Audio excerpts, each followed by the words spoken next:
গত 16 বছর কি কোরআনের আইন দিয়ে দেশ চলছে? হ্যাঁ, চলে নাই।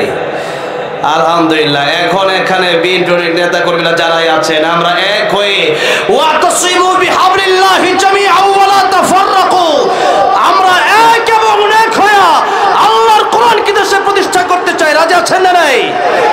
কারা কারা রাজি আছেন? তো হাত দেখতে চাই। লিল্লাহি তাকবীর, লিল্লাহি তাকবীর। হাত নামান, আল্লাহ কবুল করেন। জোরে বলেন আমিন। কোরআনের পক্ষে থাকবেন তো? কোরআনের পক্ষে থাকতে হবে। কোরআনের পক্ষে যদি থাকেন তাহলে কিয়ামতের ময়দানে কোরআন চলে আসবে আপনার পক্ষে। নবী বলেছেন আল কোরআন হুজ্জাতুল লাকা ওয়া আলাইকা, কোরআন তোমার পক্ষে থাকবে অথবা তোমার বিপক্ষে থাকবে। কোরআন যদি পক্ষে থাকে আল্লাহ বলেন আমি জান্নাত দিয়ে দেব। সুবহানাল্লাহ বলেন। কোরআন শরীফ এসেছে এই পৃথিবীর মানুষকে জাহান্নাম থেকে জান্নাতে নিয়ে যাওয়ার জন্য। আর কোরআন শরীফ যারা শিখবে এরাই প্রকৃত মানুষ। এরা কি প্রকৃত মানুষ? আল্লাহ বলছেন আর রহমানু আল্লামাল কুরআন খালাকাল ইনসান। আর রহমান দয়াময় আল্লাহ। আর রহমান মানে কি? দয়াময় আল্লাহ। আল্লামাল কোরআন, যিনি কোরআন শিখালেন, খালাকাল ইনসান, যিনি মানুষ বানালেন। আচ্ছা, আল্লাহ যে বললেন আগে কোরআন শিক্ষার কথা আগে বললেন, তারপরে বলেন আমি আল্লাহ মানুষ বানালাম, তার মানে এখান থেকে স্পষ্ট আপনাকে বুঝে নিতে হবে আল্লাহ প্রথমেই বলছেন আর রহমান মানে আমি আল্লাহ তোমাদের উপর দয়া করেছি, আমি দয়াময় আল্লাহ, আমি করুণার আধার। আল্লাহ দয়া মায়া ছাড়া 1 মিনিট আমরা চলতে পারবো? আল্লাহ এত দয়া করেছেন বিদায় কোরআন শরীফের এই সূরা রহমানে আল্লাহ রাব্বুল আলামিন বেশি বেশি কোন আয়াতটা বর্ণনা করেছেন? বলেছেন কোন আয়াত? হ্যাঁ, ফাবিআই আলাই রাব্বিকুমা তুকাদ্দিবান। আল্লাহ বলছেন আমার কোন কোন নিয়ামতকে তোমরা অস্বীকার করবা? আছে অস্বীকার করার কোন নিয়ামত আছে? ওয়া ইন তাউদ্দু নি'মাতাল্লাহি লা তুহসুহা। তোমরা আমার নিয়ামত গণনা করতে করতে করতে করতে জীবন পার হয়ে যাবে, আমার নিয়ামত তোমরা গণনা করতে শেষ করতে পারবে না। আল্লাহু আকবার। তাই আল্লাহ বলছেন লা ইন শাকারতুম লাযীদান্নাকুম ওয়া লা ইন কাফারতুম ইন্না আযাবী লাশাদীদ। আমার নিয়ামতের শুকর আদায় করো, আমি আল্লাহ তোমাদের নিয়ামত আরো বাড়িয়ে দেব। আর আমার নিয়ামতের শুকর যদি তোমরা আদায় না করো আমার আযাব বড় কঠিন। আল্লাহ অন্য আয়াতের ভিতরে বললেন লাহুম কুলুবুল লা ইয়াফকাহুনা বিহা ওয়া লাহুম আ'য়ুনুল লা ইউবসিরুনা বিহা ওয়া লাহুম আযানুল লা ইয়াসমাউনা বিহা উলাইকা কাল আনআমি বাল হুম আদাল উলাইকা হুমুল গাফিলুন। আল্লাহ বলছেন কলব দিলাম, এই কলব দিলাম বোঝার জন্য। আমি আল্লাহর কোরআন বুঝলাম না, দুনিয়ার সব বুঝলাম। কিভাবে কিভাবে ব্যবসা করতে হয়, বাণিজ্য করতে হয়, কিভাবে চাকরি করতে হয়, কিভাবে ক্ষেত খামার করতে হয়, কিভাবে চাকরি করতে হয়, কিভাবে ডক্টর ইঞ্জিনিয়ার ব্যারিস্টার উকিল হতে হয়, সব শিখলা কিন্তু কোরআন শিখলা না। আমি আল্লাহ রাব্বুল আলামিন বলে দিলাম কোরআন যদি না শিখো, কোরআন যদি না শোনো, কোরআন যদি না পড়ো, কোরআন যদি না বুঝো, তাহলে আল্লাহ বলেন কাল আনআমি বাল হুম আদাল। শুধু কুকুর শুকরের মতো নয়, আল্লাহ রাব্বুল আলামিন বললেন কুকুর শুকরের চাইতে আরো নিকৃষ্ট হয়ে যায় সেই মানুষ যারা কোরআনের পক্ষে থাকে না। এজন্য কোরআনের পক্ষে থাকবেন না বিপক্ষে থাকবেন। যারা কোরআনের বিপক্ষে গত 16 বছর ছিল এই দেশের বাংলার জমিনে তাদের জায়গা হয় না, ঠিক না ঠিক? আগামীতেও কোরআনের বিপক্ষে যারা স্থান নেবে বাংলার জমিনে জায়গা তাদের হবে না। এই জন্য যেখানেই থাকেন কোরআনকে সাথে রাখবেন। রাজি আছেন না নাই? কোরআনকে সাথে রাখবেন। কোরআনকে সাথে রেখে যদি আপনি পথ চলতে পারেন আপনার পথ সুন্দর হয়ে যাবে। আলেমদের সাথে সম্পর্ক রাখবেন। কোন আলিমান আও মুতাআল্লিমান আও মুস্তামিআন আও মুহিব্বান, নবী বলেন চারটা পথ খোলা জান্নাতে যাওয়ার জন্য। আলেম হও, আলেমের ছাত্র হও, আলেমের কথা শোনো। তাও যদি না পড়ো, আলেমকে মুহাব্বত করো। লা তাকুনু খামিসাল ফাতহালিক, আলেমকে ঘৃণা করবা, খাসিরা দুনিয়া ওয়াল আখিরা, দুনিয়াও ধ্বংস হবে, আখিরাতও ধ্বংস হবে। ঠিক না বেঠে? এই জন্য দেশের মাঝে কিছু উই পোকা আছে। কি পোকা? সম্পর্ক নষ্ট করতে চায়। সম্পর্ক নষ্ট করবেন না, সম্পর্ক নষ্টের দিকে যাবেন না। আমরা ঐক্য চাই, আমরা ঐক্য নষ্ট করতে চাই না। আমরা কি চাই? ঐক্য চাই। এই দেশের ভিতরে যদি আমরা ঐক্যবদ্ধ হয়ে থাকতে পারি, কারো বাবার ক্ষমতা আছে দেশ থেকে 1 ইঞ্চি মাটি নেওয়া? ইন্ডিয়ার ক্ষমতা আছে? ইন্ডিয়া তো এত বড় দেশ, কিন্তু এরা গোবর মুদ খায় বড় হয়। এরা আবার কি বলবে, বুঝেন নাই? আমাদের দেশে আমরা শাক সবজি গরুর দুধ খেয়ে বড় হয়েছি, আরো তো গরুর পেশাবি খাওয়ায় জন্মের পরে, আর গরুর গোবর খাওয়ায় কেক হিসাবে। এদের আবার শক্তি আছে নাকি গায়ে? এদের এই শক্তি থাকলে ওই কামান বলে তার রকেটের শক্তি যেমন আছে, আমাদের আছে ইমানের শক্তি, আমাদের আছে আল্লাহু আকবারের শক্তি। সুতরাং আল্লাহু আকবারের সামনে পৃথিবীর কোনো বুলেট, কামান, রকেট স্থান পাবে না। আরে ইন্ডিয়া অনেক বড় বড় কথা বলতে, সাংবাদিক একটা বের হইছে কয়েকদিন পরে পরে মিন মিন মিন মিন সাংবাদিক, ওইটা অনেক কথাই বলে। হ্যাঁ, পায়ের তরে এখন পেঁয়াজ পচতেছে, আলু পচতেছে, আমরা খামো না, তারা পেঁয়াজ এবার কার কাছে বীজ না খায় মরতাছো। দেখুন যত দেশ আছে, নেপালে গেছিলাম, যাওয়ার পরে শুনলাম এদের শত্রু নেপাল, পাকিস্তান তাদের শত্রু, বাংলাদেশ তাদের শত্রু, চীন তাদের শত্রু, তাদের আশেপাশে শ্রীলঙ্কা, ভুটান সব শত্রু বানায় রাখছে, শত্রু ঘিরে রাখছে। আবার বড় বড় কথা বলে। সবাই মিলে শুধু ওই বোমার, রকেট আর কামান লাগবে না, শুধু লাঠি নিয়ে বের হলে তারা বঙ্গোপসাগরের মতো তাদের ইন্ডিয়ার যে সাগর আছে সেই সাগরে পালাতে বাধ্য হবে। থাকার জায়গা হবে না, দিল্লিতেও জায়গা হবে না। এজন্য কথা যারা বলে এই সমস্ত দেশ আমাদের বন্ধু, তো দেশের বিরুদ্ধেও বলি না। এই দেশে যে সমস্ত লম্পট গোলা আছে, ওই লম্পট গোলা আমাদের শত্রু। ওই যে জায়গা দিয়ে দিছে, বাংলাদেশের মানুষ তো চাচ্ছে, সে হাসিনাকে চাচ্ছে না, এদেরকে পাঠায় দেন, এদের তো বিচারের বাকি আছে, এদেরকে জায়গা দিছে। যত জালেম, খুনি, স্বৈরাচারকে যারা জায়গা দেয়, এরাও জালেম। এদের সাথে আমাদের কোনো সম্পর্ক নাই। ইন্ডিয়ার মাটির সাথে আমাদের কোনো দুশমনি নাই। ইন্ডিয়াতে তো আমি 8 বার গেলাম হজ করার জন্য। কয়বার? গতবার আমাকে গ্রেফতার করেছে, পুলিশ গ্রেফতার করেছে। কেন? ওয়াজের জন্য গেলাম, আমার পাসপোর্ট ভিসা সবই ঠিক আছে, এরপরে ধরছে, আনতাছি। তো এই যে ধরছে, এরপর থেকে এবার তো আর যেতেই পারি নাই। তো সেখানেও অনেক মুসলিমরা আমাদেরকে ভালোবাসে, বাসে কি বাসে না? তাহলে সেখানে এই যে শুধু তোমাদের লোক আছে, বিষয়টা এরকম না। আমরা যদি যুদ্ধের ডাক দিই, তোমাদের ইন্ডিয়াতে আমাদের যেই কোটি কোটি মুসলমানরা আছে তারাই যথেষ্ট হয়ে যাবে। ঠিক না ঠিক? আল্লাহ বলেছেন, যদি তোমরা ইমানদারের মতো ইমানদার হয়ে যাও, তোমাদের কোনো ভয় নাই, চিন্তা নাই। বদরের 313 জন যদি হয়ে যাও তোমরা, 1000 কোটি বেঈমান কাফের আসলেও আমি আল্লাহ রাব্বুল আলামিন ফেরেশতা পাঠায় তোমাদেরকে সাহায্য করব। আল্লাহু আকবার। এই জন্য তাদের থাকতে পারে রকেট, বিমান, কামান, গুলি, বোম, আর আমাদের আছে ইমানি শক্তি। আমাদের কি শক্তি আছে? ইমানি শক্তির সামনে পৃথিবীর কোন শক্তির পাওয়ার নাই। এই জন্য আল্লাহ রাব্বুল আলামিন আমাদেরকে কোরআনের পক্ষে, দেশের পক্ষে থাকার তৌফিক দান করেন, বলেন আমিন। আল্লাহ রাব্বুল আলামিন বলেন, কোন কোন নিয়ামত তোমরা অস্বীকার করবা? যা নিয়ামত সবই আমি আল্লাহ রাব্বুল আলামিন দিলাম, তবে সর্বপ্রথম নিয়ামতের নাম কোরআন শরীফ। কি? জোরে বলেন কি? তাই আল্লাহ বলছেন, আল্লামাল কুরআন খালাকাল ইনসান। সুতরাং আমার সমস্ত নিয়ামতের ভিতরে আল্লাহ এই সূরা রহমানের ভিতরে শুধু নিয়ামত আর নিয়ামত বর্ণনা করেছেন। তার ভিতরে প্রথমেই বললেন আল্লামাল কোরআন, যত নিয়ামত তোমাদেরকে দিলাম সবচেয়ে বড় নিয়ামতের নাম কোরআন শরীফ। জোরে বলেন, সবচেয়ে বড় নিয়ামতের নাম কি? তাহলে কোরআন শরীফ শিখবেন তো। কোরআন শরীফ নবীজি বলেছেন, আলিফ লাম মিম, আলিফুন হারফুন, লামুন হারফুন, মিমুন হারফুন। আলিফ পড়লে কমপক্ষে 10টা নেকি। সুবহানাল্লাহ। অনেকে এই কথা বলে যে না বুঝে পড়লে কোরআন শরীফ সব হবে না। কারো যদি অ্যালার্জি থাকে, বেগুন যদি খায় চুলকানি হবে না? হবে। এরপরে বিলাই সিমটি চিনেন তো, আরেকটা কি পাতা জানি আছে ওবাইদুল্লাহ, সূত্রা পাতা। সূত্রা পাতা লাগায় দিছে, লাগা ধরে খালি খাত যায়, চুলকায় না?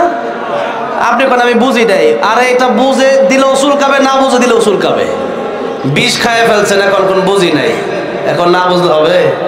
এই জন্য বুঝতে হবে, জানতে হবে। আপনি না বুঝে একটা সৃষ্টি, এই যে বিলাই সিমটি অথবা সূত্রা পাতার কথা বললাম, এটা হলো আল্লাহর সৃষ্টি। আর কোরআন এটা কোনো সৃষ্টি নয়, এটা আল্লাহর অংশ, এটা আল্লাহর, এটা গায়রে মাখলুক, আল্লাহর কালাম। এটা কি আল্লাহর কালাম, আল্লাহর কথা।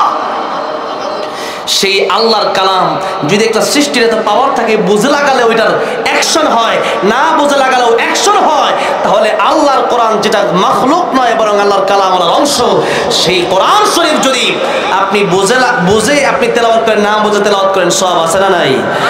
রাসূল সাল্লাল্লাহু আলাইহি ওয়াসাল্লাম বলেছেন সওয়াব আছে। এখন যারা বলে সওয়াব না, তারা মূর্খ, বুঝে না। যেমন আলিফ লাম মিম আপনি পড়লে সওয়াব আছে, পৃথিবীর কোন মুফাসসির এই আলিফ লাম মিমের অর্থ জানে? জানে না। আপনারা কোরআন শরীফের তাফসীর শুনবেন। আমি আমার ওয়াজে আমি আল্লামা দেলোয়ার হোসেন সাঈদী রাহমাতুল্লাহ আলাইহিকে ফলো করি। কাকে? দেলোয়ার হোসেন সাঈদী। তিনি কোরআনের কথা বলতেন, এক একটা ওয়াজ মাহফিলে 100-150 কমপক্ষে কোরআনের আয়াত বলতেন। আমিও এক একটা মাহফিলে 100-150 কোরআনের আয়াত বলার চেষ্টা করি। আমাদের দেশে অনেকেই ওয়াজ শুরু করে কেমনে, সূরা ইখলাস নাযিল হয়েছে নবীর উপরে, নবীর নাতি হাসান হোসেনের এবার কারবালার ঘটনা চলো 12টা পর্যন্ত। তাফসীর শুনতে অভ্যস্ত হন। কোরআন আছে যেখানে, রহমত আছে সেখানে। এই জন্য আমি আমার আলোচনা আপনারা শুনবেন, দেখবেন কত শত কোরআন আয়াত আমি বলি। কোরআন আয়াতের বাইরে যেন কোনো আলোচনা না হয়। এমন এমন বাজে কিচ্ছা বলে যেগুলা কিচ্ছা দুনিয়াতে কোনো ভিত্তি নাই। এই সমস্ত ওয়াজ থেকে আল্লাহ হেফাজত করবেন, আমিন।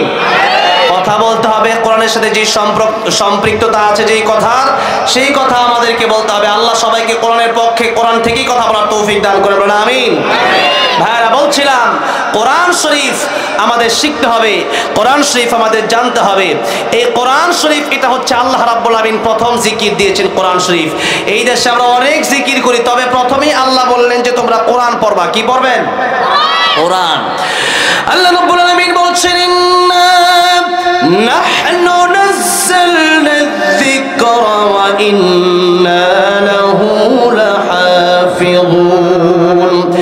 আমি আল্লাহ কোরআন শরীফ নাজিল করেছি, আর আমি আল্লাহ রাব্বুল আলামিন কোরআন শরীফের হেফাজত করব। এখানে আমি এই জিকির শব্দ কেন বললাম?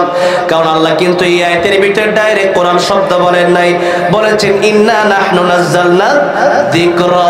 আমি আল্লাহ জিকির নাজিল করেছি, আমি আল্লাহ কোরআন নাজিল করেছি।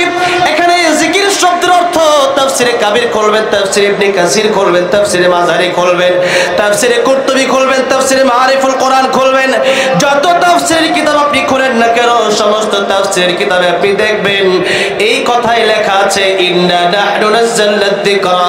আমি আল্লাহ জিকির নাজিল করেছি, তার মানে আমি আল্লাহ কোরআন নাজিল করেছি। আল্লাহ বললেন কোরআন আমি আল্লাহ নাজিল করেছি, এটাই হচ্ছে তোমাদের জিকির। এই জন্য কোরআন শরীফ পড়লে সওয়াব আছে না নাই? প্রত্যেকটা হরফ পড়বেন কমপক্ষে কয়টা করে নাকি? 10টা করে নাকি? আর যদি সূরা ইখলাস পড়েন 3 বার পড়লে এক খতম কোরআন শরীফের সওয়াব, সুবহানাল্লাহ। নবী বলেছেন সূরা তাকাসুর পড়ে তোমরা ঘুমাও, 1000 আয়াত তেলাওয়াত করলে যে সওয়াব হয়, আল্লাহ রাব্বুল আলামিন সেই সওয়াব তোমাদের আমলনামায় দিয়ে দিবেন। এরপরে রাসূল সাল্লাল্লাহু আলাইহি ওয়াসাল্লাম দৈনিক তেলাওয়াত করতেন সূরাতুল মুলুক। কোন সূরা? আপনারা সবাই পড়েন? সবাই পড়ে না, আলহামদুলিল্লাহ। এখানে যারা স্টেজে যারা, তারা প্রায় মানুষই পড়ে, তা আপনারা কেন পড়েন না? সূরা মুলুক পড়বেন। নবী বলেছেন সূরা মুলুক যারা এশার পরে তেলাওয়াত করবে, ঘুমের আগে তেলাওয়াত করবে, তাদের কবরে আযাব হবে না। সুবহানাল্লাহ। এগুলো ওয়াজ না, ঘটনা একটা করে শেষ করে দিই নাকি? হ্যাঁ, ওয়াজ শুনতে হবে, সেরকম করে তাফসীর শুনতে হবে।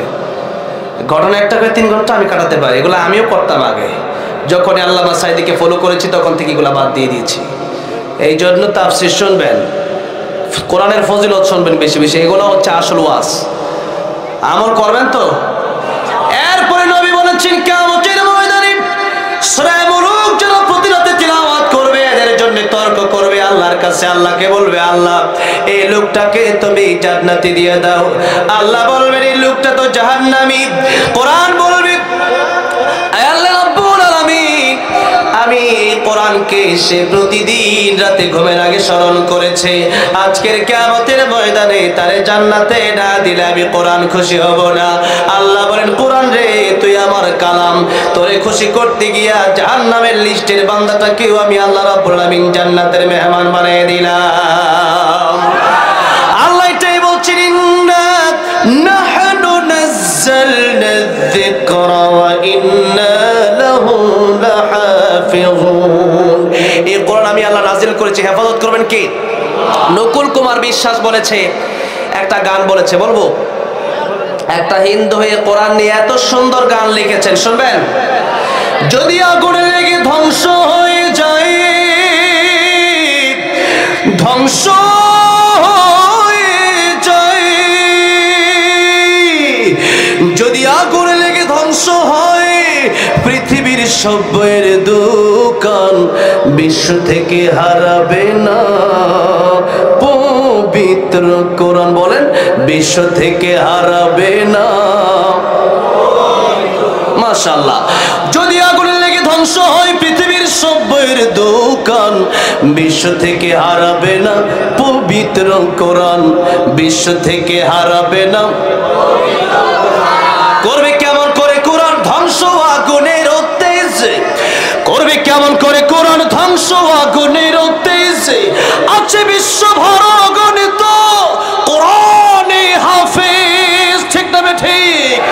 তারা আবার ছাপি আসমানি গ্রন্থ, তারা আবার ছাপি আসমানি গ্রন্থ, বাঁচাবে কোরআনের সম্মান, বিশ্ব থেকে হারাবে না পবিত্র কোরআন, বিশ্ব থেকে হারাবে না।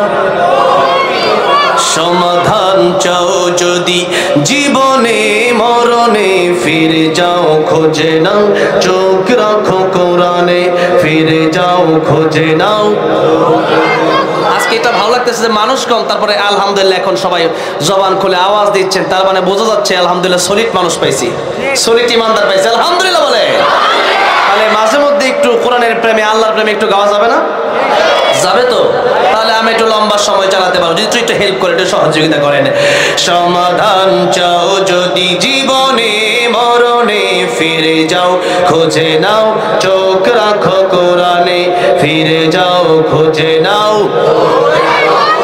তবেই পাবে সুখ শান্তির ঠিকানা, তবেই পাবে সুখ শান্তির ঠিকানা, যদি মেনে নাও তুমি মনে প্রাণে।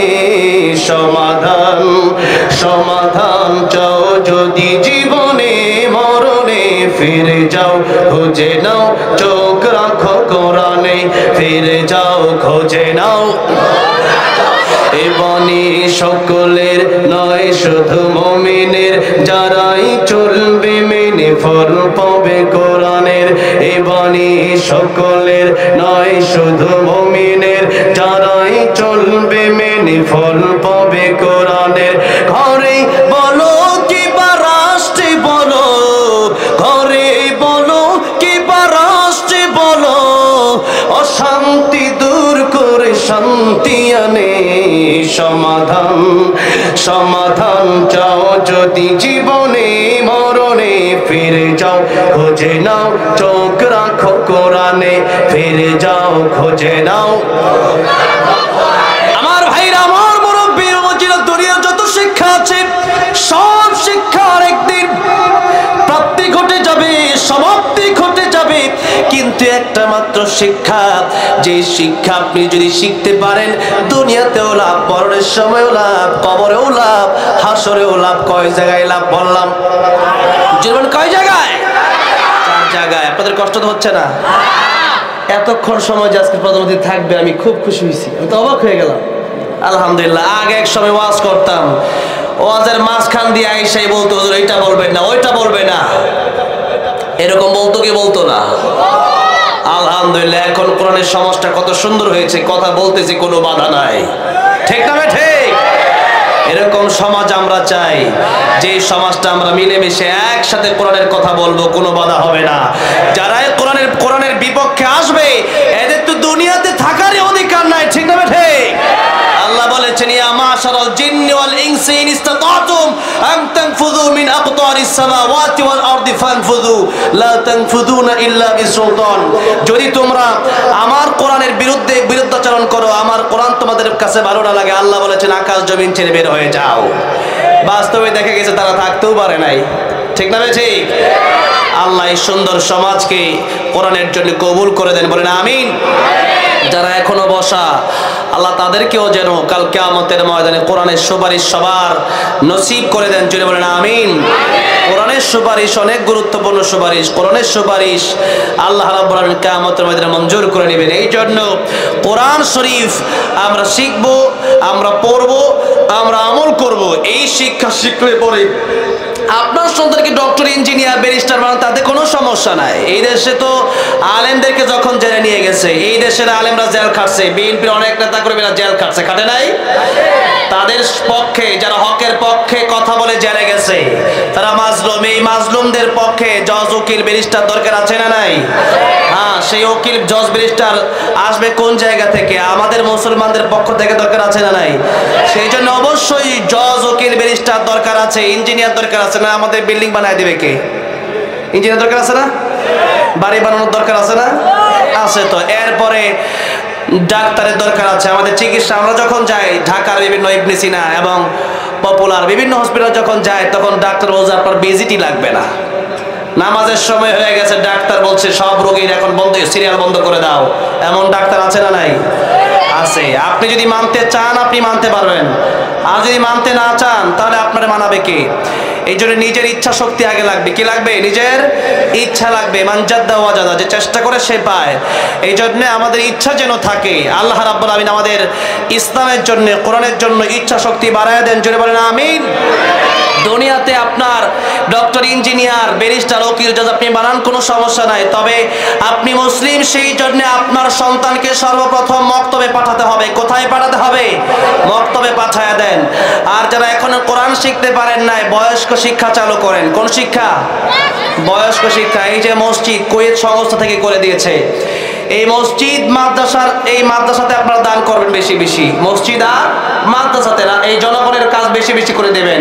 নবী বলেছেন মৃত্যুর পরে সব আমল বন্ধ হয়ে যাবে, তিনটা আমল বাকি থাকবে। কয়টা আমল? তিনটা। এক নাম্বার সদকায়ে জারিয়া। এক নাম্বার কি? দুই নাম্বার তোমার উত্তম কথা, যেই কথার কারণে মানুষ ভালো হয়ে গেছে। তিন নাম্বার সেই কাজ, তুমি যদি একটা সন্তানকে, যদি একটা নেককার সন্তান যদি দুনিয়াতে রেখে আসতে পারো।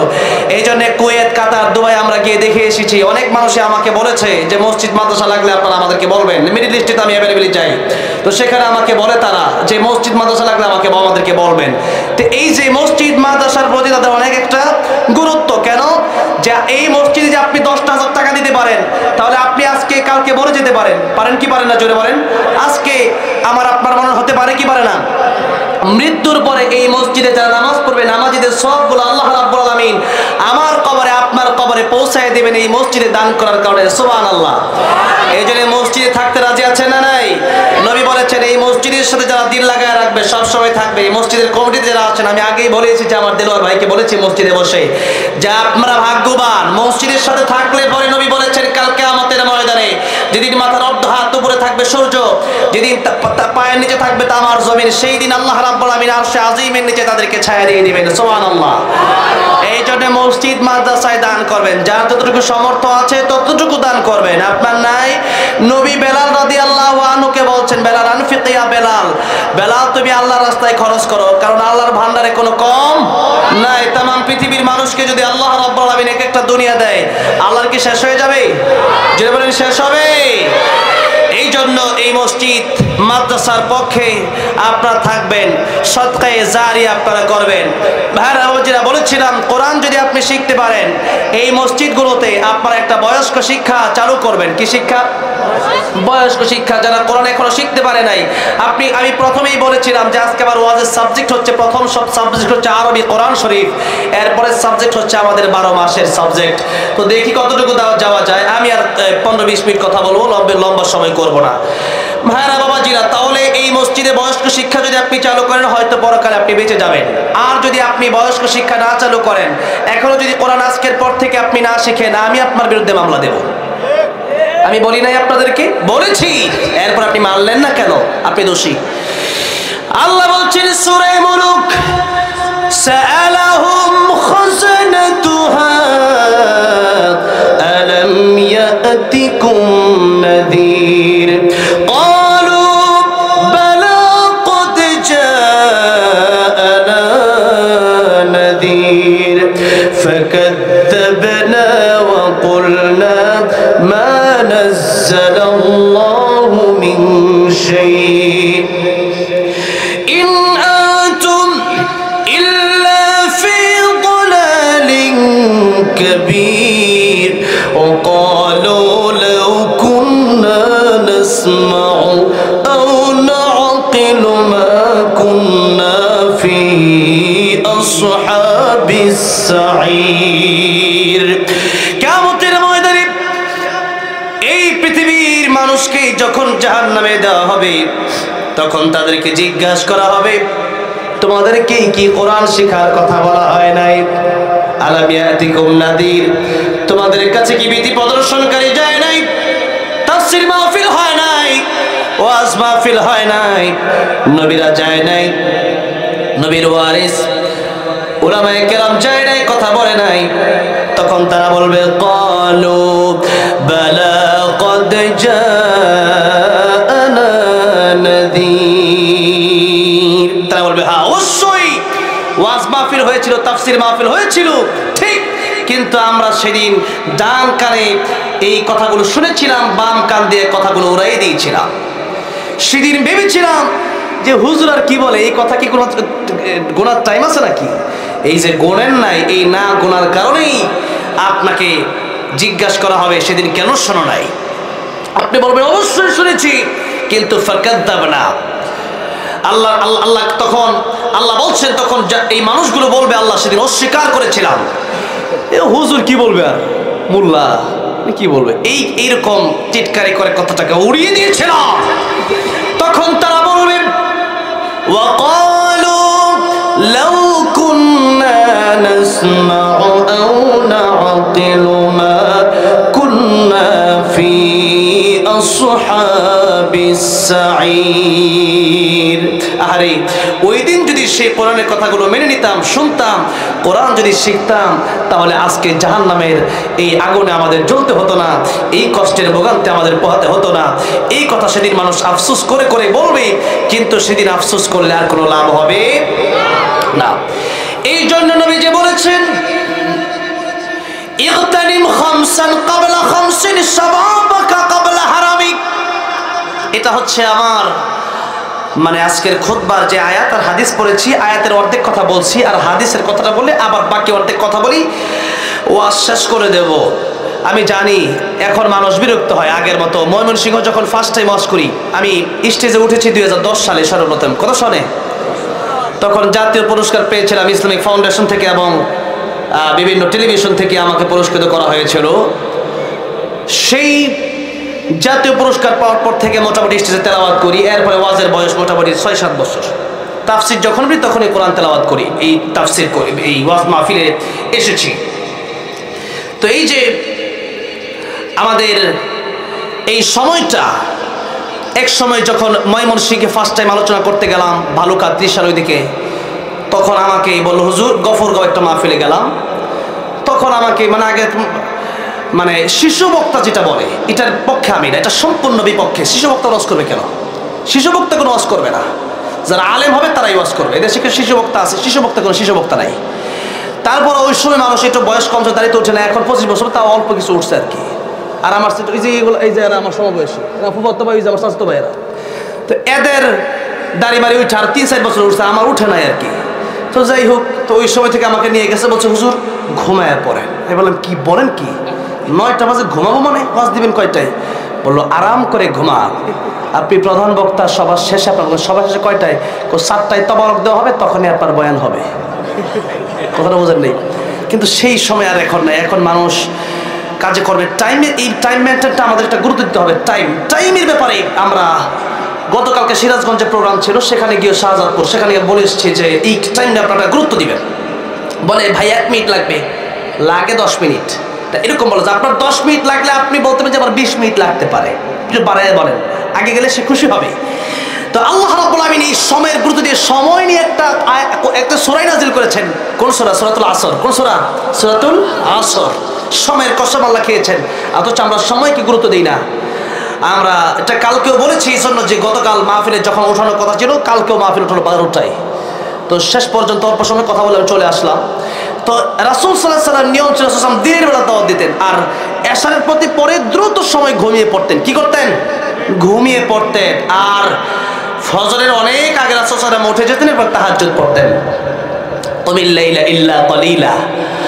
তো এই জন্য রাতের বেলায় আমরা আগে ঘুমায় যাব। আগে কি করব? যত আগে ঘুমানো যায় আগে আমরা ঘুমায় পড়বো। আর ফজরের আগে উঠবে। এখন ঘুমায় 3টার সময়, উঠে 12টার সময়। আল্লাহর নবী দোয়া করেছেন, আয় আল্লাহ আমার উম্মতের জন্য আপনি সকালবেলা বরকত দান করেন। আর ফজরের পরে হাঁটতে বের হবেন, দেখবেন কি সুন্দর বাতাস। সারা দিনে আপনি ওই বাতাস টাকা দিয়ে কিনে পাবেন না, পাবেন। এই জন্য সকালবেলা হাঁটবেন, ফজরের নামাজ পড়ে ঘুরবেন, দেখবেন এটা আবহাওয়া অন্যরকম, বাতাসই অন্যরকম, আল্লাহর রহমত তখন নাজিল হতে থাকে। ফজরের সময়টা, এই নামাজ সবচেয়ে কঠিন নামাজ, ফজরের নামাজ। কোন নামাজ? ফজরের নামাজ। অনেকেই বলে যে ফজর নামাজ না পড়ে যদি জোহরের সময় এই সুন্নত 2 রাকাত আর ফরজ 2 রাকাত না পড়ে যদি জোহরের সময় 20 রাকাত পড়তাম তাও সমস্যা ছিল না। না, এটাই তো পরীক্ষার হল। এটা কিসের হল?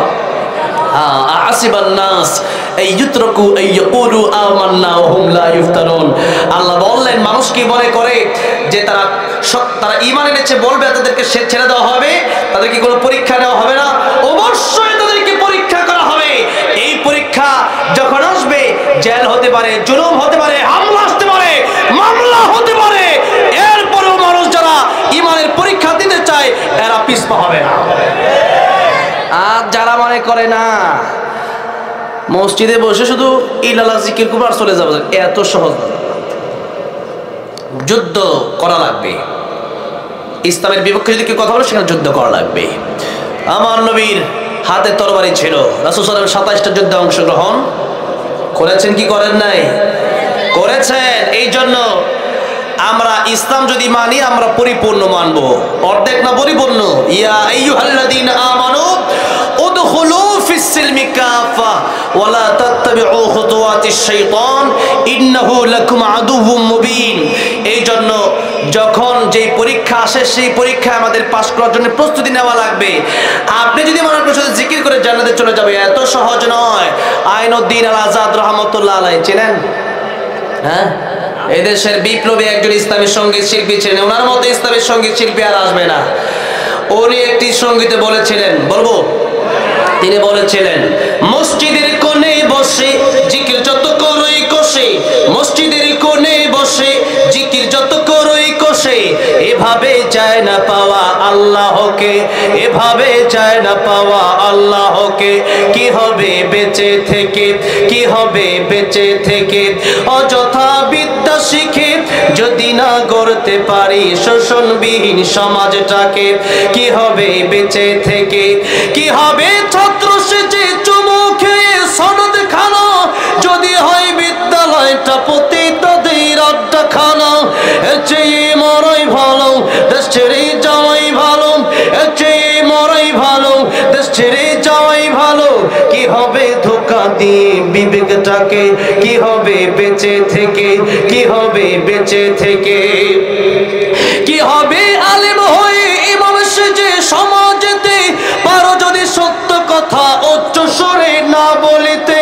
চাকরির ভয় করো যদি ছেড়ে দাও ওই না গদি, চাকরির ভয় করো যদি ছেড়ে দাও ওই না গদি। কি হবে ধোঁকা দিয়ে আল্লাহকে, কি হবে বেঁচে থেকে, অযথা বিদ্যা শিখে যদি না গড়তে পারি শোষণবিহীন সমাজটাকে। কি হবে বেঁচে থেকে, কি হবে বেঁচে থেকে। ঠিক না ঠিক? এই জন্য নবীজি যেহেতু 27টা যুদ্ধে অংশগ্রহণ করেছেন, এই জন্য ইসলামের বিরুদ্ধে, দেশের বিরুদ্ধে যখনই কেউ লিখবে, যখনই কেউ বলবে, তখন তাদের বিরুদ্ধে আমাদের কলম ধরা দরকার আছে না নাই? এখন শুধু আপনি সুবহানাল্লাহ বলেন, আলহামদুলিল্লাহ বলেন, তার নাম শুধু জিকির না। আল্লাহ বলছেন, ওয়ামান আ'রাদা আন যিকরি ফাইন্না লাহু মাঈশা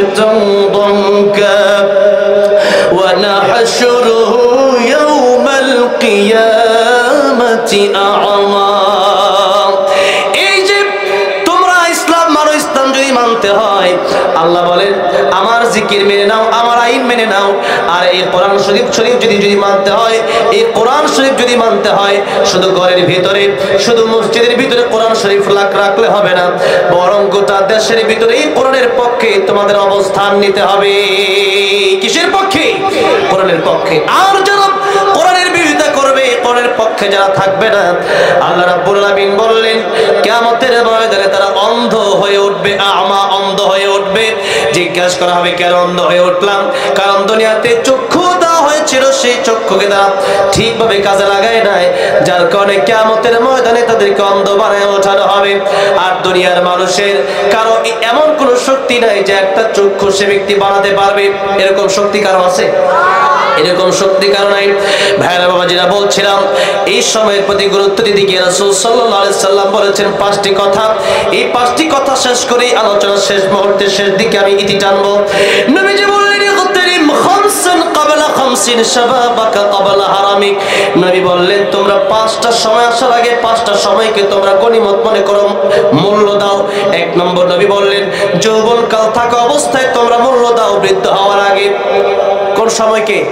যৌবনকালকে। কারণ এই যৌবনকাল চিরদিন থাকবে না। থাকবে? এই যৌবনকাল চিরদিন থাকবে না। এক সময় দেহে শক্তি থাকবে না, এক সময় বৃদ্ধ হয়ে যাওয়া লাগবে। তা তো পরের কথা, যৌবনকাল থাকা অবস্থায় মরণ আসতে পারে কি পারে না? পারে কি পারে না? আমার মরণ আসিবে কখন কেউ তো জানে না, আমি চলে গেলে আমায় তোমরা ভুইলা যাইও না, আমি মরে গেলে আমায় তোমরা ভুইলা যাইও না, আমার মরণ আসিবে কখন কেউ তো জানে না, আমার মরণ আসিবে কখন। এই দুনিয়া চিরজীবন থাকার জায়গা না, অন্ধকার কবর যে আমার আসল ঠিকানা, সবাই রেখে আমায় চলে যাবে সঙ্গী হবে না, সবাই রেখে আমায় চলে যাবে সঙ্গী হবে না, আমার মরণ আসিবে কখন কেউ তো জানে না, আমার মরণ আসিবে কখন। কার মরণ কোন দিন আসবে পৃথিবীর কোন মানুষ জানে না। সুতরাং আল্লাহর নবী নিজেও বললেন, নবীর কাছে মালাকুল মউত আসলে অনুমতি লাগে 3 বার। অনুমতি নিলেন কয়বার? দরজায় ঢোকার আগেই বললেন আসসালামু আলাইকা ইয়া রাসূলুল্লাহ। নবী বললেন ফাতিমা দরজা খোলো। দরজা খুলে দেখো কে যেন ঢোকার জন্য, ঘরে ঢোকার জন্য পারমিশন চাই। ফাতিমা রাদিয়াল্লাহু আনহা দরজা খুলে দেখলেন এমন একজন লোক দেখা যায় যার মাথা আকাশে, যার পা জমিনে। ফাতেমা বললেন বাবা, এমন মানুষ আমি পৃথিবীতে কোনোদিন দেখি নাই। মক্কা নগরীর মানুষের সাথে কোনো মিল নাই, মদিনার মানুষের সাথে এই লোকের কোনো মিল নাই। নবী দেখে বললেন ফাতিমা রে, এটা দুনিয়ার কোনো মানুষ না, এটা মালাকুল মউত আজরাইল। ফাতিমা রাদিয়াল্লাহু আনহাকে বললেন তুমি ঢোকার জন্য পারমিশন দিয়ে দাও। অনেক লম্বা ঘটনা, এত বড় করা আমার উদ্দেশ্য নয়, শুধু সংক্ষিপ্ত ভাবে বলছি। এরপরে ঘরে ঢুকলেন, ঢুকে বলেন ইয়া রাসূলুল্লাহ, আল্লাহ আমাকে বলেছেন আপনার জান কবজ করার জন্য, তবে আল্লাহ বলেছেন আপনি যদি থাকতে চান আল্লাহ আপনার হায়াত বাড়ায় দিবেন। সুবহানাল্লাহ। নবীজি বললেন ও মালাকুল মউত, হাত্তা ইয়াতিয়ানি জিবরাইল, জিবরাইল আসার আগ পর্যন্ত তুমি অপেক্ষা করো। ও মালাকুল মউত, জিবরাইলের সাথে আমি একটু পরামর্শ করব, এখন কি আমি চলে যাব না থাকবো? জিবরাইল আমিন চলে আসলেন, অনেক কথা হলো। এবার নবীজি সাল্লাল্লাহু আলাইহি সাল্লামের কাছে আবার অনুমতি নিলেন, এই হলো 3 বার। নবীকে বললেন ইয়া রাসূলুল্লাহ, ইয়া হাবিবাল্লাহ, এখন কি জান কবজ করতে পারি? নবী বললেন এখন তুমি জান আমার কবজ শুরু করে দাও। এই 3 বার অনুমতি নিলেন মালাকুল মউত। নবী বললেন এরপরও নামাজের পরে নবীর কাছে মালাকুল মউত আসলো, অনুমতি লাগলো। আর নবী বলছেন যে আমি নবী, আল্লাহর পরে যার সম্মান, আল্লাহর পরে কার সম্মান সবচেয়ে বেশি পৃথিবীতে? কার? আল্লাহ আল্লাহর ব্যাপারে বলেছেন আলহামদুলিল্লাহ রাব্বিল আলামিন। আর আমার নবীর ব্যাপারে আল্লাহ রাব্বুল আলামিন বলেছেন ওয়া মা আরসালনাকা ইল্লা রাহমাতাল লিল আলামিন। সবাই পড়েন ওয়া মা আরসালনাকা ইল্লা রাহমাতাল লিল আলামিন। রাহমাতুল লিল আলামিন নবী কোরআনে প্রমাণ। আশিক বিনে কে বুঝিবে আমার দয়ার নবীর শান। খারাপ লাগতেছে? আর 10 মিনিট, তাহলে একটু মাঝে মধ্যে নবীর প্রেমে গাওয়া যাবে না ইনশাআল্লাহ? মাঝে মাঝে গান না গায়ে একটু মাঝে মধ্যে নবীর প্রেমে মাঝে মধ্যে একটু গজল গায়েন, একটু আল্লাহ রাব্বুল আলামিন মেধা বিকশিত করে দিবেন, গলার কণ্ঠ ভালো রাখবেন। এই জন্য বলেন না রাহমাতুল লিল আলামিন নবী রাহমাতুল লিল কোরআনে প্রমাণ।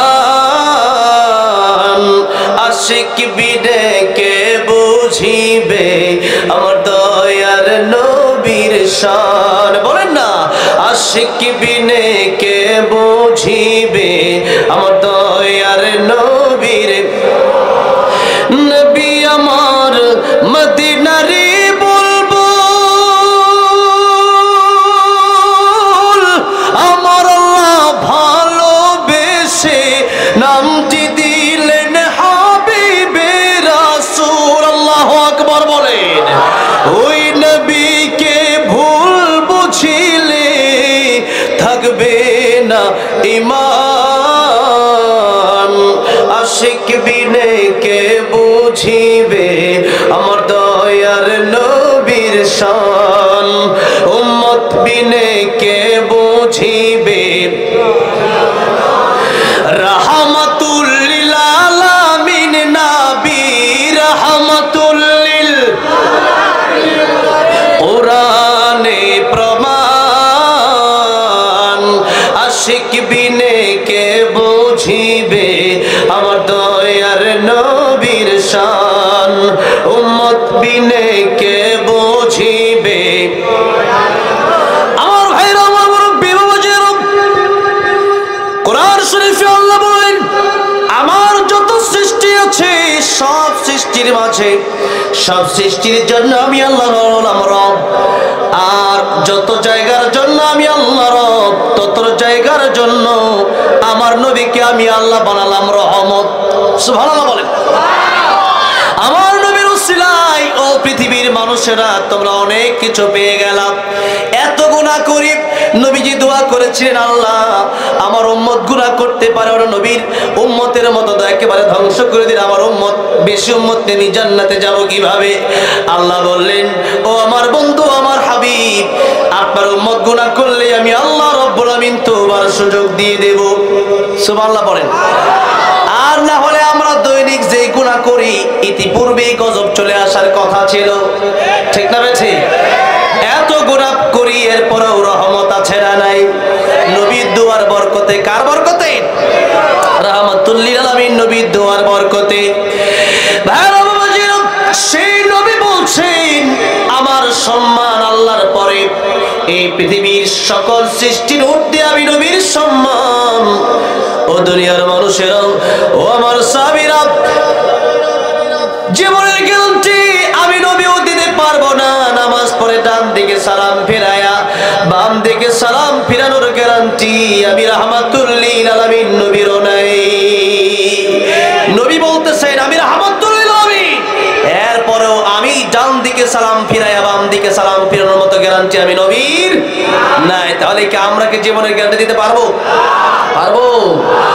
আল্লাহ বলছেন সূরা তাহা ইন্নাস সাআতা আতিয়াতুন আকাদু উখফিহা লিতুজজা কুল্লু নাফসিন বিমা তাসআ। আল্লাহ বলছেন আমি আল্লাহ রাব্বুল আলামিন কিয়ামত কায়েম করব। আমি আল্লাহ রাব্বুল আমিন এই পৃথিবী ধ্বংস করে দেব। আর এই চার ব্যাখ্যায় কিয়ামত এসেছে, ধ্বংস এসেছে। নবী চার ব্যাখ্যায় বলেছেন মান মাতা ফাকাদ কিয়ামত কিয়ামাতুহু, অর্থাৎ কিয়ামত কোন দিন হবে আর মানুষ কোন দিন মৃত্যুবরণ করবে, কোথায় মৃত্যুবরণ করবে এটা পৃথিবীর কেউ জানে না। আল্লাহ বলেন আকাদু ফিহা, আমি আল্লাহ গোপন করে রেখে দিলাম। কারণ যদি পৃথিবীর মানুষ এটা জেনে যায় যে কে কোন দিন মরবে, তাহলে পৃথিবীর নিয়ম শৃঙ্খলা ঠিক থাকবে না। গাড়ি যাবে হরেন দিবি মেইন রোডে, আপনি তো জানেন আপনার মরণ 2026 সালে, আপনি রাস্তায় দাঁড়ায় থাকবেন যে এখন তো আমার মরণ হবে না, তো আমার উপরে দিয়ে যাওগা। র্যাব, পুলিশ, আর্মি, মিডিয়ার দিয়ে এই দেশ সুন্দরভাবে রাখা যাবে না। গুলি করে একজন আরেকজনকে মেরে ফেলবে, চিন্তা করবে আমার মরণ তো এখন এই বছর হবেই না। ঠিক না ঠিক? এই জন্য দুনিয়ার সিস্টেম পাল্টে যাবে, দুনিয়ার নিজামে ঠিক থাকবে না। আর মানুষের ইবাদতের প্রতি অনীহা চলে আসবে। কারণ মৃত্যুর 1 মিনিট আগে তওবা করলেও তওবা কবুল আল্লাহ করবেন কি করবেন না? তওবা কবুল করবেন, কিন্তু মৃত্যুর সময় যখন হয়ে যাবে, মালাকুল মউত যখন এই আত্মাকে টান দিবে, রূহকে টান দিবে, তখন কেউ তওবা করলে আর তওবা কবুল হবে? দুইটা সময় তওবা করলে তওবা কবুল হবে না। একটা হলো যখন সূর্য পশ্চিম দিক থেকে উঠবে, আরেকটা হলো কিয়ামতের অনেকগুলো বড় আলামত। একটা হচ্ছে সূর্য যখন পশ্চিম দিক থেকে উঠবে তখন কিয়ামত একেবারে কাছাকাছি চলে আসবে। এটা খুব দ্রুতই চলে আসতেছে, নিউজ এসেছে যে বলবে যে খুব দ্রুত সময়ের ভেতরে সূর্য পশ্চিম দিক থেকে উঠবে। এই জন্য তওবা এখনই করে নিতে হবে, ভালো এখনই হয়ে যেতে হবে। আগামী রমজানে ভালো হব, আগামী মাসে ভালো হব, আগামী শুক্রবারে ভালো হব, এই গ্যারান্টি আমার আপনার নাই। এই জন্য ভালো হওয়ার জন্য আরো 3 দিন 4 দিন 1 মাস 2 মাস সময় আপনাকে দেওয়া হয়েছে, সেই গ্যারান্টি দেওয়া হয় নাই। এই জন্য ভালো যদি হওয়া লাগে আজকে তওবা করে ভালো হতে হবে। রাজি আছে না নাই? 2 নম্বর নবী বললেন, 1 নম্বরটা মনে আছে তো? হ্যাঁ, যৌবন কালকে মূল্য দাও বৃদ্ধ হওয়ার আগে। 2 নম্বর নবী বললেন সিহহাতুকা ক্বাবলা সাকামিক, অসুস্থ হওয়ার আগে সুস্থতাকে মূল্য দাও। কারণ মানুষ যখন অসুস্থ হয়ে যায় তখন বুঝে সুস্থতা কত বড় নিয়ামত। খাওয়া দাওয়া ভালো লাগে না, ঠিক না ঠিক? 3 নম্বর নবী বললেন গিনাকা ক্বাবলা ফাকরিক, টাকা পয়সা থাকলে আল্লাহর রাস্তায় দান করো, কারণ টাকা পয়সার মালিক বানায় কে? এই জন্য টাকা পয়সা যদি থাকে, এই টাকা পয়সা আল্লাহর রাস্তায় ব্যয় করেন, যেথায় সেথায় খরচ করা যাবে না। সকালবেলার ধনী তুমি, ফকির সন্ধ্যাবেলা। অনেকের টাকা পয়সা আছে, জন্মগতভাবে টাকা পয়সা আছে, আবার অনেকেই টাকা পয়সা কামাতে কামাতে জীবন চলে যায়, 2 4 5 কাঠা জায়গাও কিনতে পারে না। ঠিক না বেঠে? আমি সাল লাগিয়েছিলাম কয়েকদিন আগে জায়গা কেনার জন্য, তো আমি যার কাছে জায়গা কিনবো ওরে বলতেছে যে, আমি জিজ্ঞেস করলাম আপনার জায়গা কোনগুলা? এই যে এটার জায়গা, ওইটা আমার জায়গা, ওইটা আমার জায়গা। তখন জায়গা আপনার না কোনটা? আমার দাদার 100 বিঘা। মার হাবা। এরপরে কমতে কমতে এখন প্রায় মনে হয় 50 বিঘার মতো আছে। আমি 5 কাঠা কিনবো তাই হিমশিম খাইতেছি, আমরা 10-12 কাঠা কিনবো তাই হিমশিম খাচ্ছি, আর আপনি মিয়া 50 বিঘা আলাদ করেন। অনেক অনেক আলেম মানুষ, সামনে একটা মাদ্রাসা আছে, বড় একটা মাদ্রাসা, ওই মাদ্রাসার মুহতামিম সাহেব উনি। তো বললাম আল্লাহ তো আপনার আলেমও বানাইছে, আবার দুনিয়াও দিছে। ধনী হইলেই তো খারাপ না, ধনী হইলে খারাপ নাকি? ধনী হইলে যদি আল্লাহ রাস্তায় টাকা পয়সা কাজে লাগাতেন ভালো। ওসমান গনি, নবীর জামাতা ওসমান গনি রাদিয়াল্লাহু আনহু, সেই ধনী না, গনি মানে শিল্পপতি। কি পতি? শিল্পপতি। টাকা পয়সা থাকলে আলহামদুলিল্লাহ। ওনারা যে প্রত্যেকদিন কত মাহফিল আর কত জায়গায় টাকা দেয়, আল্লাহ আরো কবুল করেন, বলেন আমিন। আল্লাহ রুজি রোজগারে জানে মানে আরো বরকত দিয়ে দেন, বলেন আমিন। টাকা যত দিবেন, যত খরচ করবেন ইসলামের পথে, ততই আপনার আসবে। আমি কৃপণতা করি না, আমার সাথে হোটেলে খাইতে বসলে আপনাকে আমি বিল দিতে দিব না, তো আমার সাথে খায়েন আপনি? আমি বলছি না বিল দিব না, আমি বলি যে বিল আমি দেব, আমার ভালো লাগে। আলিয়াদুল আলিয়া খায়রুম মিন আলিয়াদিস সুফলা, যেই হাতটা এইভাবে থাকে ওইটার দাম বেশি, এই জন্য আমি দেওয়াটা পছন্দ করি। এই জন্য খাইতে যখন বলবেন কৃপণতা করবেন না, বিল দেওয়ার চেষ্টা করবেন। অনেকে আছে খায়া কয় একটু আটটা মুচ্ছাই কয়ে বাড়িয়ে যা, ঠিক না ঠিক? ওই যে এগোর লোক একদিন কিছু হোটেলে খাইতে, এরা কয় মিষ্টি আর দই খাই আসতে ফিরে বার হয়ে গেছে আমার রেখা। কিরে হাসা কত না রে আঙ্গুর বাজারও। এই যদি হয় অবস্থা, এরকম করবেন না, যত খরচ করবেন তত দিবেন। আর যদি জমায় রাখেন দেখবেন এমন এক রোগ হয়েছে, সব টাকা ওইখানে দিলেন, শেষ হয়ে গেছে। যত খরচ করবেন তত আল্লাহ দিবে। যত কি করবেন, আপনি আমার কথা মানেন, আপনি ইসলামের পক্ষে খরচ করেন, দেখেন কত আসে। যখন থেকে খরচ করা শুরু করেছি তখন থেকে আসা শুরু হয়েছে। তখন থেকে কি শুরু হয়েছে? এখন ডেলি আসে 50,000 1 লাখ। এখন থেকে খরচ যত করি, আমিও বন্যার সময় প্রায় 50 লাখ দিছি, আলহামদুলিল্লাহ কর। যত দেই আল্লাহ আমার দিয়ে দেয়।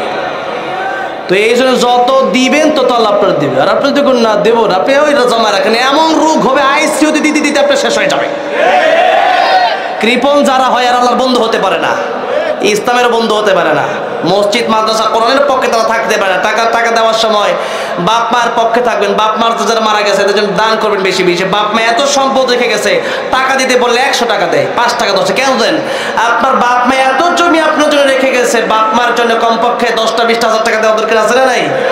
আছে। শুকর আদায় করবেন, বাপ মায়ের জন্য দোয়া করবেন, শুকর আদায় করবেন। বাপ মা হচ্ছে অমূল্য সম্পদ। কি সম্পদ? নবী বলেছেন একবার টাকা বা কবুল হজের সব হবে। সাহাবী বলেন আসলে 100 বার যদি দেখাই, নবী বললেন তুমি টাকাতে অস্থির হতে পারো, আল্লাহ সব দিতে কোনো অস্থির হবেন না। এই জন্য বাপ মার কাছ থেকে আমরা অনেকে সম্পদ পেয়েছি, এটার আপনারা গনিমত মনে করবেন, এটার কদর করবেন। বাপ মা যেহেতু এত সম্পদ আপনাকে দিয়ে গেছেন, অনেকের বাপ মা কত কষ্ট করেছেন, আপনি তো সম্পদ যারা কামান নাই তারা সম্পদের মর্যাদা বুঝবেন না। আপনার বাপ মা যে কষ্ট করে টাকা পয়সা কামাইছে, আপনার বাপ মাকে জিজ্ঞেস করবেন। মিষ্টি খাইতে মন চাইছে, খায় নাই, ছাপ ফালাই দিছে, ময়লা, এরকম কৃপণতা করে অনেকে টাকা পয়সা কামাইছে। এরপরে এই টাকা পয়সা আপনার জন্য জমায় গেল। সুতরাং বাপ মার জন্য কিছু দান করার দরকার আছে না নাই? দান করবেন। এই টাকা পয়সা যদি আপনি দান না করেন, বাপ মা কবর থেকে কষ্ট পাবে। এই জন্য এই টাকাকে গনিমত মনে করবেন। রাসূল সাল্লাল্লাহু আলাইহি ওয়াসাল্লাম বলেছেন যত টাকা পয়সা তোমাদের আছে তোমরা খরচ করো। তোমরা যত বেশি খরচ করবা, আল্লাহ তোমাদেরকে দুনিয়াতে 10 গুণ বাড়ায় দিবে।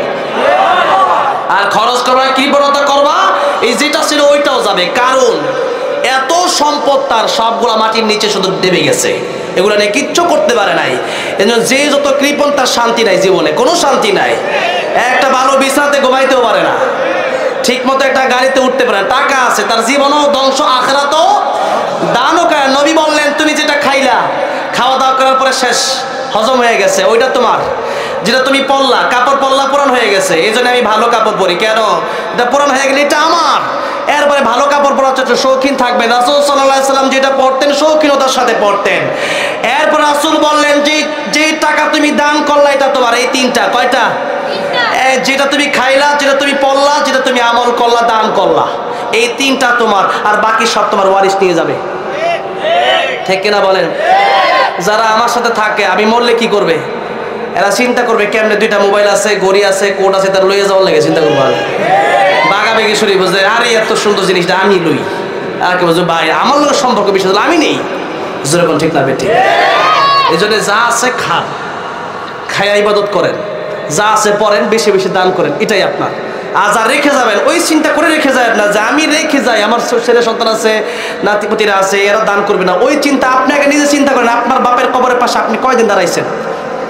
আপনার বাপের জন্য আপনি কয়দিন দান করছেন? নিজে যদি বেশি বেশি দান করেন তাহলে এতটুকু। এক লোকরে আমরা আমাদের মুরব্বীদের কাছে অনেক গল্প শুনতাম, এখন তো তাও শোনে না, ছোট থেকেই মোবাইল একটা ধরায় দেয়, নাটক সিনেমা দেখে।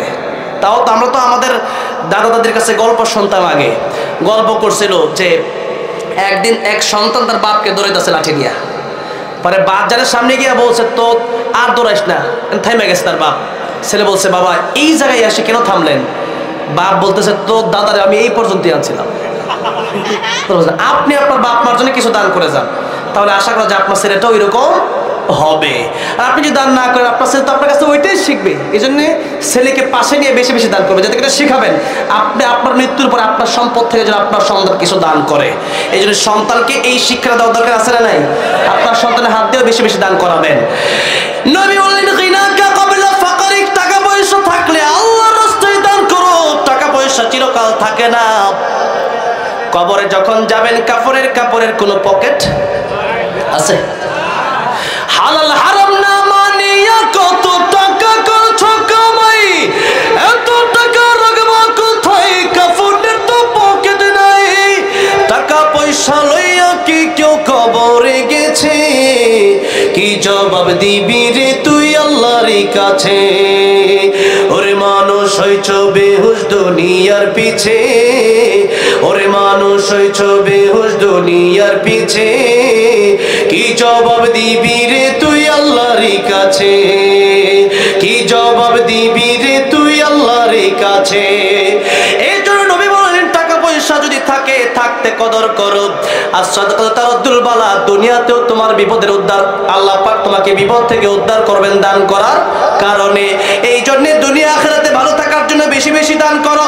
4 নম্বর নবী বলেন ফারাকাকা ক্বাবলা শুগুলিক, অবসর থাকা অবস্থায় ব্যস্ত হওয়ার আগে আল্লাহর ইবাদত করো। আমরা যত দিন যাই তত অবসর না ব্যস্ত। আমার এক উস্তাদ আমাকে বলতেন, যখন তোমার 2 পাও যেথায় খুশি সেথায় যাও, যখন তোমার 4 পাও ভাত কাপড় দিয়ে যাও, যখন তোমার 6 পাও আব্বু তুমি কোথায় যাও। এই কথার অর্থ আছে না? আছে তো। আপনার যখন 2 পা, মানে বিয়ে করেন না এখনো, তখন আপনি যেখানে মন চায় সেখানে যান। বিয়ে করার পরে এখন যদি কোন রাতে একটু লুডো খেলতে যাই, ক্যারাম বোর্ড খেলতে যাই, বউ সন্দেহ করে বলে ক্যারাম বোর্ড খেলতে যান, অন্য কোথাও যাও। ঠিক না? ঠিক। আমাদের তো অনেক বন্ধু বান্ধব আছে, একটু মাঝে মধ্যে রাত্রে যখন একটু আড্ডা, তো মাঝে মধ্যে রাতে দিই মাহফিল শেষে, মাহফিল আগে তো এরকম সুযোগ থাকে না, তখন মাঝে মধ্যে আমার এক বন্ধু আছে এই এলাকারই, তখন বলে এত রাতে কই তুমি, আসলে কি হুজুরের সাথে না অন্য কোনো জায়গায়? পরে হুজুর বাইরটা তুমি ফোনে কথা কও। বুঝেন নাই?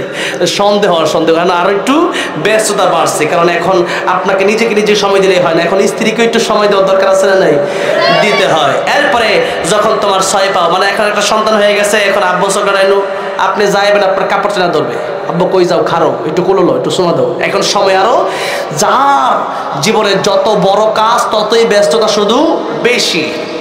আজকে যারা এসেছেন হারুন মিয়ান সাহেব, ওনার ব্যস্ততা আরো বেশি, এমপি মন্ত্রী হলে আরো বেশি। আল্লাহ এরকম নেতা যেন আমাদের দেশের জন্য কবুল করে, বলেন আমিন। যারা ইসলামের জন্য কথা বলে, যারা ইসলামী মাহফিলগুলোর সাথে থাকে, মসজিদ মাদ্রাসার সাথে থাকে, এই যে দিন যত যাবে তত আপনি ব্যস্ত হবেন, কারণ আপনার কাজ তত বাড়বে। কাজ কোনোদিন কমবে? কাজ কমবে না, কাজ শুধু বাড়বে। এই জন্য নবী বলেছেন অবসর থাকা অবস্থায় ইবাদত বেশি বেশি করো, ব্যস্ত হয়ে গেলে এরকম পারবা না। শেষ কথা, 5 নম্বর নবী বলেন হায়াতাকা ক্বাবলা মাউতিক, মরণের আগে ভালো হয়ে যাও, মরণের পরে ভালো হলে কোনো লাভ। ফেরাউন মরণের সময় বলেছিল আনা মিনাল মুসলিমিন, আমি মুসলমান। আল্লাহ বলেছিলেন আল আন, এখন ভালো হয়ে লাভ কি? এই জন্য নবী বলেছিলেন মরণের আগে ভালো হয়ে যাও। আল্লাহ আমাদেরকে মরণের আগে ভালো হওয়ার তৌফিক দান করেন, জোরে বলেন আমিন। আমি আর 2 মিনিটের শেষ কথাটা বলে দিচ্ছি। এই যে মাস, এই মাসটা হচ্ছে রজব মাস। আমি আরবির কথা বলতে গিয়ে কোরআনের সাবজেক্টটা নিয়েছিলাম লম্বা সময়, আর একটা হাদিস নিয়েছিলাম, সেই হাদিসটা তর্জমা শেষ করলাম। এখন শুধু এই আয়াতটা পরে তর্জমাটা করে দিচ্ছি। আল্লাহ বলেন ইন্না ইদ্দাতাশ শুহুরি ইনদাল্লাহি 12 শাহরান ফি কিতাবিল্লাহি ইয়াওমা খালাকাস সামাওয়াতি ওয়াল আরদা মিনহা আরবাআতুন হুরুম যালিকা আদ-দীনুল কাইয়্যিম ফালা তাযলিমু ফীহিন্না আনফুসাকুম। আল্লাহ বললেন এই যে 12 মাস, এটা সৃষ্টি করছে আল্লাহ। কে? আল্লাহ বললেন যে 12 শাহরান ফি কিতাবিল্লাহ, আমি আল্লাহ যখন আসমান জমিন সৃষ্টি করছি তখন 12টা মাসও সৃষ্টি করছি। কয়টা মাস? এই 12 মাস আল্লাহর সৃষ্টি। আর এই 12 মাস এর মধ্যে আল্লাহ হবে রমজানের পরে 4টা মাসকে সম্মানিত করেছেন, জিলকদ, জিলহজ, মুহররম আর হচ্ছে রজব মাস। এই রজব মাস যখন আসতেন রাসূল সাল্লাল্লাহু আলাইহি ওয়াসাল্লাম কোন দোয়া বেশি বেশি পড়তেন? আল্লাহুম্মা, পড়েন আল্লাহুম্মা বারিক লানা ফি রজব ওয়া শাবান ওয়া বাল্লিগনা রমাদান। এই রজব মাসে রাসূল সাল্লাল্লাহু আলাইহি ওয়াসাল্লাম রমজানের প্রস্তুতি নিতেন, কারণ রমজান আমাদের সমাগত খুব কাছে, এই জন্য রমজানের প্রস্তুতি আমাদের এখনই নিতে হবে। রাসূল সাল্লাল্লাহু আলাইহি ওয়াসাল্লাম বলতেন আল্লাহ এই সময় রজবে আর শাবানে আপনি আমাদেরকে বরকত দান করেন, রমজান পর্যন্ত পৌঁছে দেন। আর রমজান একবার যে পেয়ে গেল, বিশেষ করে লাইলাতুল কদর খায়রুম মিন আলফি শাহর, লাইলাতুল কদর যে পেয়ে গেল তার জীবনের ভাগ্য খুলে গেল। এক রাত ইবাদত করবেন, হাজার হাজার মাসের চেয়ে বেশি সওয়াব আল্লাহ দিয়ে দিবেন। আল্লাহ যেন সেই রাত আমাদের নসিব করেন, জোরে বলেন আমিন। আর এই দোয়া আমরা পড়ব। সর্বশেষ কথা আল্লাহ বলেন ফালা তাযলিমু ফীহিন্না আনফুসাকুম, এই মাসকে আমি আল্লাহ সম্মান দান করলাম, তোমরাও সম্মান দান করো। এই মাসে তোমরা গুনাহ ছেড়ে দাও। কি? গুনাহ ছেড়ে দাও। আল্লাহ রাব্বুল আলামিন বলেন এই মাসে যদি গুনাহ করো তাহলে আল্লাহ অসন্তুষ্ট হয়ে যাবেন। অন্যান্য সব মাসে তো গুনাহ করা হারাম, এই মাসে গুনাহ করা ডবল হারাম। আল্লাহ আমাদেরকে এই মাসের সম্মান দিয়ে গুনাহ থেকে হেফাজত করেন, জোরে বলেন আমিন। আল্লাহ এই মাহফিলকে কবুল করেন, জোরে বলেন আমিন। আজকের প্রধান অতিথি সাহেব জনাব আলহাজ হারুন মিয়ান সাহেব সহ অনেক নেতাকর্মীরা এসেছেন, আমার অনেক কাছের মানুষ এসেছেন। আমার নাসির ভাই এসেছেন, মুসলিম টিভির চেয়ারম্যান, আমার দেলোর ভাই উপস্থিত আছেন, মসজিদ সভাপতি সাহেব এসে আছেন, আরো অনেকে এখানে উপস্থিত হয়েছেন। অনেককে চিনি, নাম বলা সম্ভব না, সবাই খুব অল্প। শেষ পর্যন্ত আজকে প্রধান অতিথি সাহেব এখানে থাকবেন আমি কল্পনাও করি নাই, কারণ ওনারা অনেক ব্যস্ত থাকে, অনেক কথা বলে চলে যান। হ্যাঁ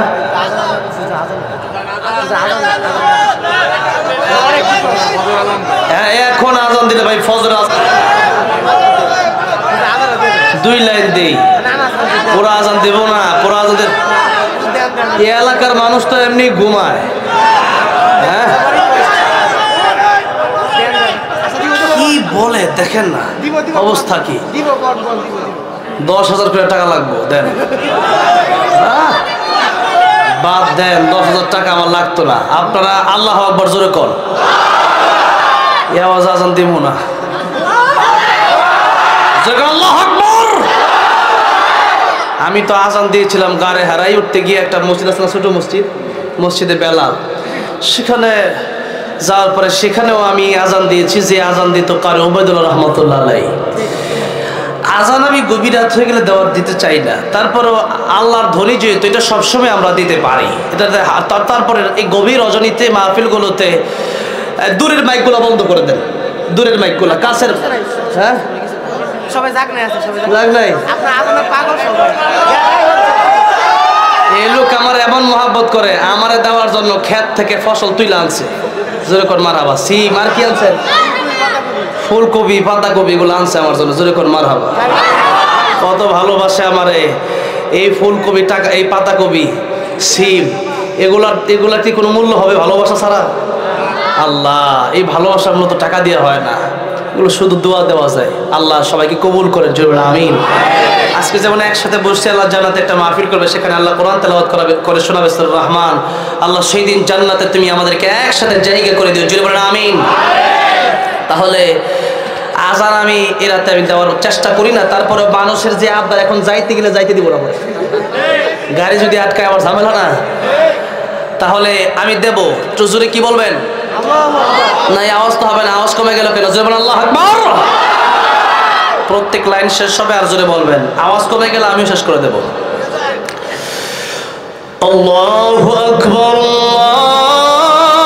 আল্লাহু আকবার, আল্লাহু আকবার, আল্লাহু আকবার। আশহাদু আল্লা ইলাহা ইল্লাল্লাহ,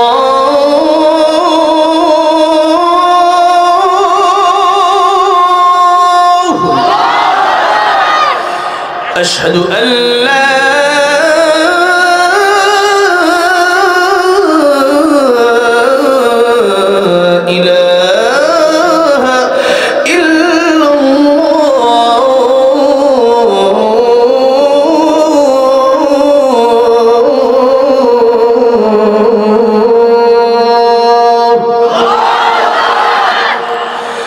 أشهد أن محمد رسول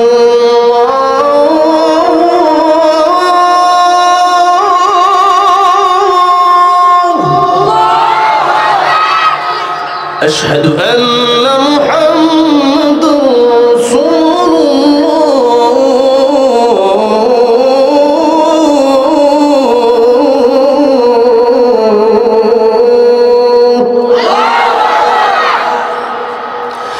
حي على الصلاة،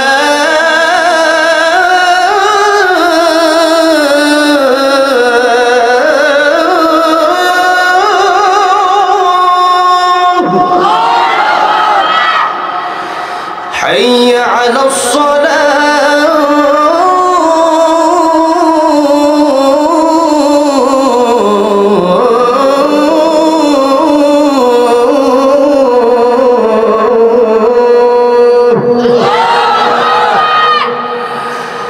حي على الفلاح،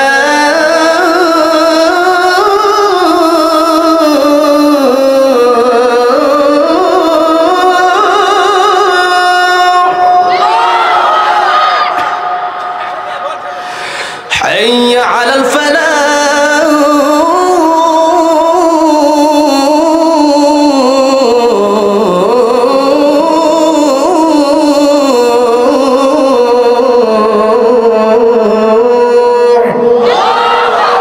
الله أكبر، الله أكبر،